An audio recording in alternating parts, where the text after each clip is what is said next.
মা গো মা, গরুর গোস্ত খাইতে খাইতে নারী বুড়ি সব জেলে গেছে না।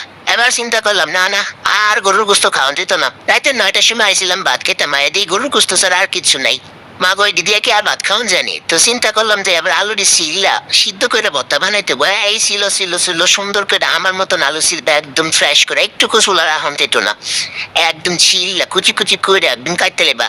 মানে আপনারা চাইলে আবার সিদ্ধ করে সেটাও ছিলতে পারেন, কিন্তু আমি আগে দূষিত ময়লাগুলো ফেলে দিই, তারপর সিদ্ধ করব। পরে মা রে মা সিলাসিলি ভিডিও দিয়ে শেষ হয় না, জায়গায় এখনই শেষ হইব। এই সিলতে থাকবা একদম ভালো করে সিলবা। এরকম 4টা ফাল্লা দিলে এবার ভাবলাম যে একবারে পেঁয়াজ টোকাইতে ফেলি, ভালো করে ধুইয়া একদম কুচি কুচি কুচি কুচি কুচি কুচি করে ফেলতে হইব। পেঁয়াজগুলো যত কুচি হইব তত ভর্তা মফলবো, একদম কুচি। অবশ্য সবাই জানে কিভাবে আলু ভর্তা বানাতে হয়।